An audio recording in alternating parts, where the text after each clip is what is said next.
We're all thinking it. What does AI have in store for us?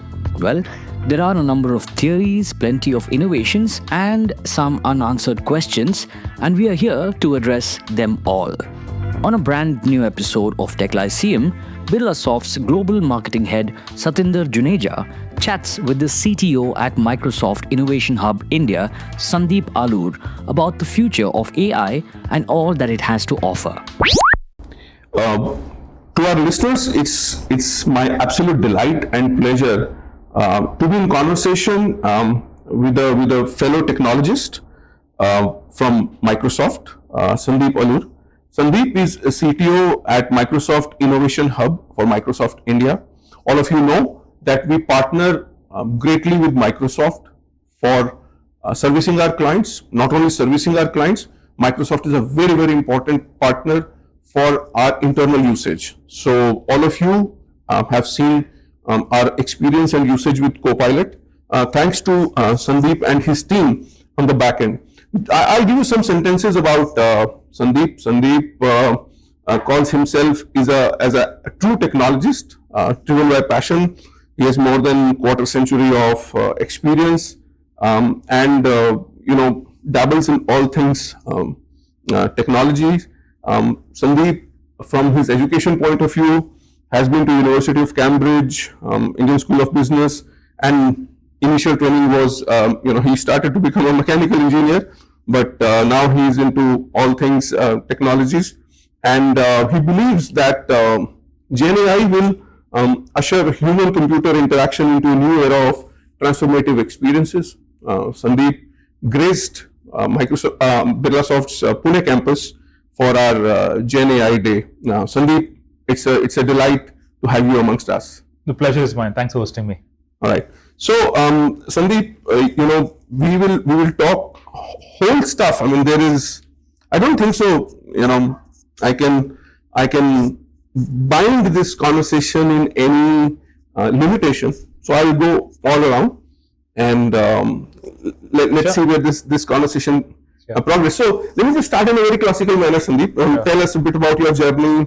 What has been your biggest inspiration in your career? How and where are you? Tell us about that. Wonderful. So I'm a technologist at heart. I eat, sleep, breathe technology.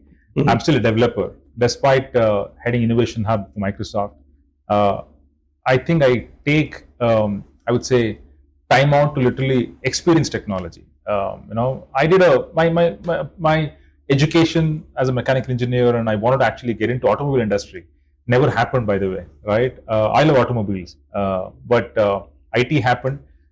In fact, I attended Windows 95 launch event in Bangalore. Wow. Okay, Bill Gates was in Bangalore, wow. And I took back home a 3.5-inch diskette. Oh yes, which had a Windows 95 trial edition. Lovely. You know what? That was my moment in my life. You know what? I want to work for Microsoft. Good. Okay. Trust me, I don't have that same disk, but I have 3.5 disk at home as a memory of that, right? But of course, it took me 10 years to get into Microsoft because, of course, there's a preparation required. I prepared hard, but eventually, 18 years back, I got into Microsoft. It's been my 18th year right now.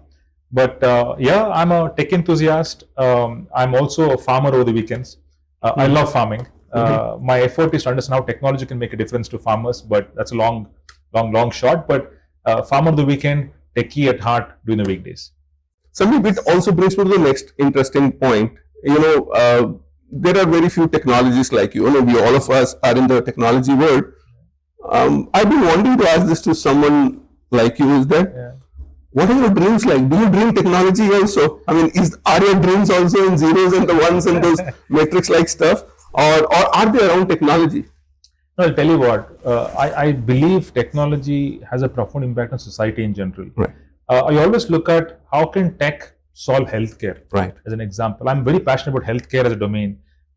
In fact, I'll give you a simple example. As Microsoft, we work with this oncology chain of hospital called HCG in Bangalore. And look, this happened just in the midst of pandemic. We had a surgeon in Mysore city doing a oncology case in the operation theater, wearing the HoloLens, being assisted by a senior surgeon from Bangalore. Wow. Okay. So this is real, trust me. the first line way to cut on the neck of the patient was drawn on an iPad in Bangalore on doctor's room. The same line appeared for the junior surgeon in Mysore on the patient's body. So the power of basically holographic spatial computing. Now I was in the OT, right? First of all, scared being in OT, but it was the moment I felt, man, we always say technology has a profound impact on society and humans. Exactly. I could witness it. Exactly. Brilliantly. I mean, I think it must be very profound to see that superpower in use actually. Absolutely. So technology gives us the amazing superpower, right? So, still staying on Gen AI, remember we today are celebrating the Gen AI Day. Yeah. So, how, Sandeep, how do you envision Gen AI changing our daily lives, but not immediately, in next 5 to 10 years? Yeah, I think we can probably say 2 years, right? Let's take 2 years as a pan. Today we moved from, let's say, AI being an assistant with no autonomy to AI being an assistant with autonomy. That means, imagine, I'll give a simple example, right? You're boarding a flight to Mumbai and you are off your phone for 90 minutes. Now, is there a way you can tell your AI buddies, hey, you know what? I'm boarding a flight for the next 90 minutes, I'm not there. I want you to do these 2 tasks for me. By the time I land in Mumbai, can you tell me whether this is done or not? Right. That is technically implementable today, but 2 years on the line, practically happening. So mainstream.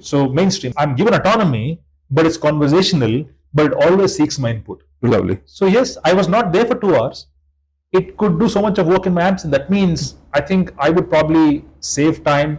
You save them, do something better, right. Something meaningful, right. Something purpose-led. So AI is only going to make our lives a lot more purposeful going forward. Fantastic.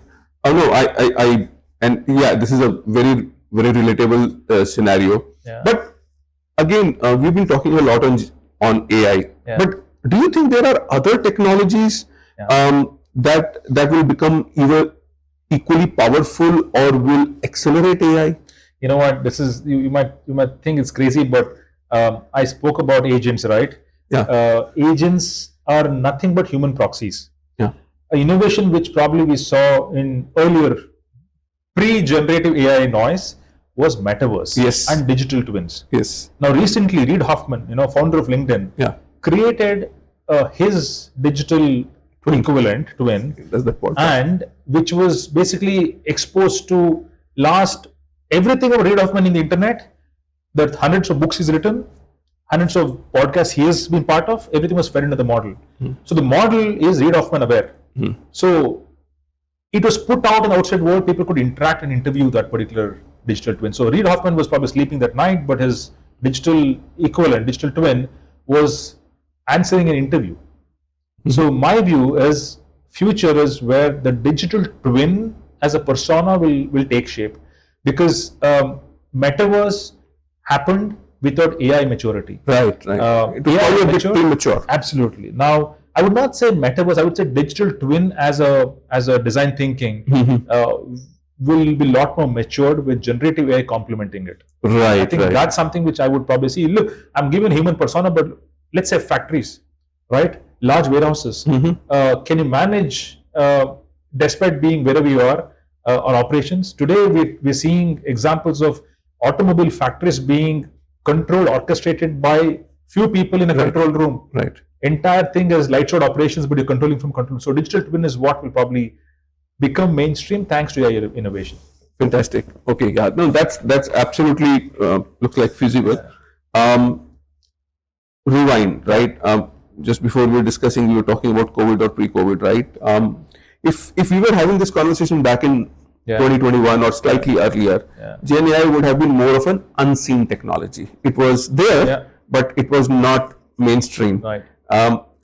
What technology you think is currently unseen would become mainstream? Again, I would want to know 4 to 5 years, but take your time span. But whatever was unseen would become seen in future. Where do you see that? Yeah, I'll tell you what. I mean, honestly, the something that's not visible to visible itself is AI in my view. Right? AI was not visible in 2021 to us. Exactly. Right? Number one. But I'll go back to, I'm very passionate about metaverse because I spend good time to understand the relevance, applicability. The example I gave of healthcare earlier, in fact, a real experiment was two doctors deciding on how to approach surgery in the metaverse before they went to the OT. Right. This is real. Dr. Vishal Rao and Dr. Shiv Kumar were in the metaverse. The entire, it was head and neck oncology, by the way. The head and neck structure was in the metaverse. They could, by the way, there were two different buildings in Bangalore.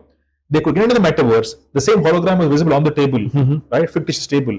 They went around and they planned the surgery in the metaverse. And after deciding where to do the incision, then the OT thing happened. So metaverse had taken a back seat for two reasons. AI was not ready. Right. Second, the form factor, I would say, innovation. Right. It cannot be head-mounted glass. Exactly. Right?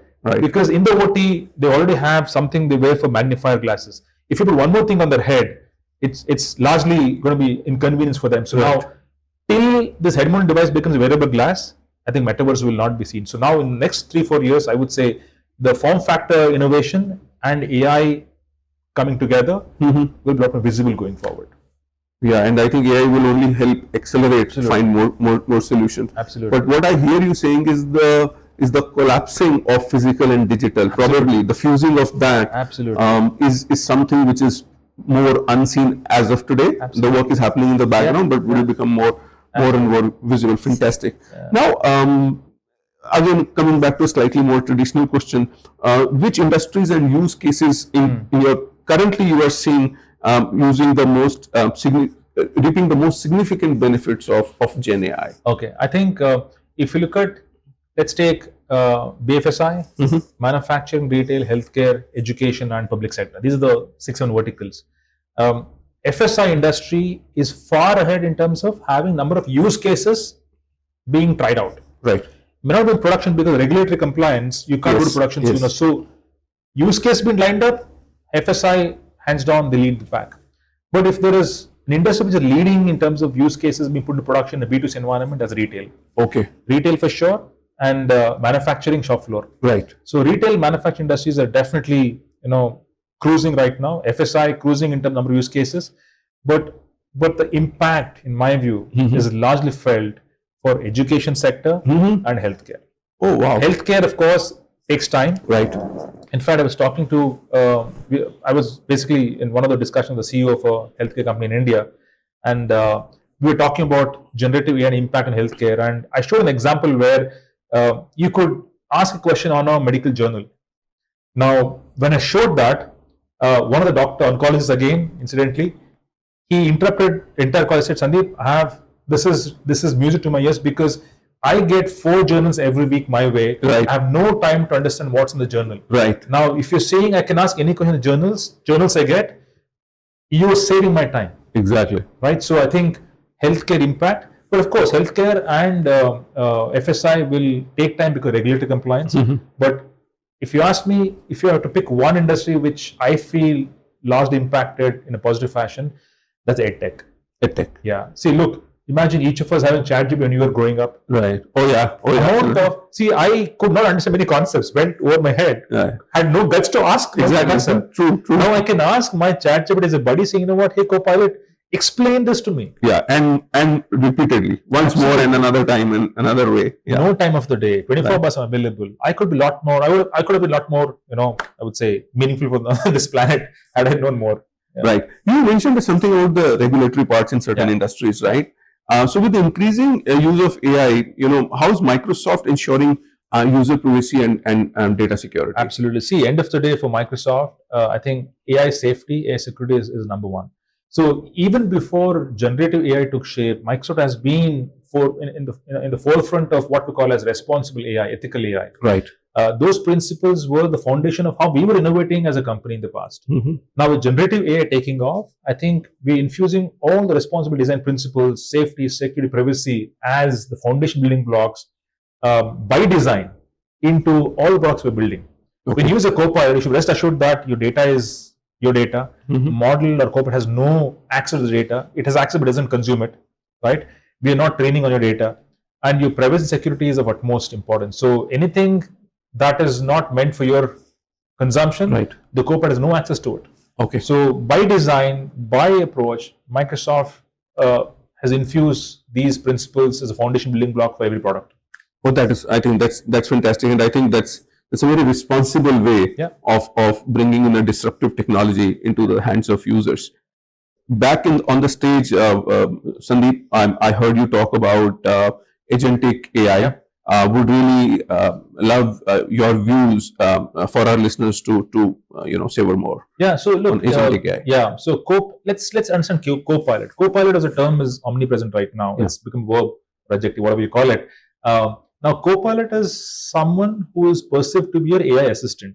Right. AI assistant who converses with you in a synchronous fashion, and you trigger the conversation. That means Copilot has no autonomy. It has no role to play unless you trigger. Right. That means it's human triggered conversation. Now, agents in its true sense, right? I'll give you a simple example. The best way to understand Copilot is assistant. Imagine you're on a film set. You ask your assistant, hey, you know what, I'm going to go from here to there, it's sunny, can you hold the umbrella? Right. He or she will do it. Right? You say, hey, give coffee, he or she will do it. That's assistant, that's Copilot. You also have agents in movie industry. You're saying, hey agent, you know what, I want a Bollywood role, can you explore? Oh, okay. Agents will do exploratory on your behalf. Right. They'll have skills to explore. Okay. You're giving autonomy to them to explore. Give you an opportunity in Bollywood or Hollywood Right. for that Right. matter. Right.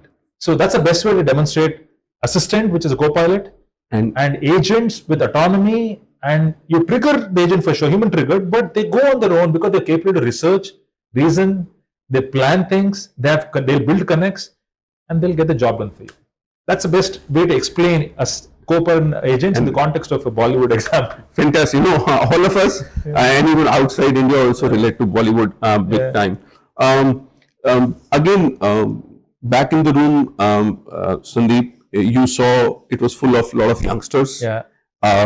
So I would really want to seek your advice for these young professionals who aspire to work in the field of AI and technology. You know what? There's one term which is probably taking center stage is staying relevant, because the pace of innovation is unprecedented. None of us have seen this pace of innovation ever in our Yes. in our tenure in the industry, right? And the pace is such that if you don't know it, it's almost skipping a heartbeat. So need of the hour is to basically embrace what's happening, Right. right? For some people it's uncomfortable, but no choice. You have to move forward and make AI as a way of life in everything you do in your professional, personal life. Right. Because trust me, in the era where mobile phones kind of mushroomed and laptops mushroomed, the term was BYOD, Yes. right? Now it's BYOAI. Oh, wow. Yes. So whether you like it or not, let's take Birlasoft for that matter. You've given, let's say, X number of people being empowered with copilots. Other people, trust me, they'll be using either Chat GPT or anything of that sort, for sure. Right. Right? That means everybody using it. So if people not using it, I think you have to question how will you stay relevant in the foreseeable future. So staying relevant becomes a mantra. Right. Embracing AI becomes essential. Right. That's the only way to hang on to what's happening right now. Fantastic. So mantra and essentials told. I think we've had a fantastic conversation, starting from your hobbies to dreams to more serious stuff, profound experiences that you've had and what you see. Sandeep, it has been a enlightening conversation for me personally, and I'm sure our listeners would find it to be fantastic. Thanks for being here. No, love the conversations and glad I could add value to the podcast. Thanks for hosting me. Thank you. It was great having you. So, listeners, keep listening to Birlasoft on air. Your dose and your word to Birlasoft. Thank you. Handing you back to Neerja. Hey, listeners, keep listening to Tech Lyceum. That's your Birlasoft podcast. All things businesses and technology meet here. And yeah, we'll keep coming to you with interesting content. Thank you. This is a conversation that is empowered by innovation.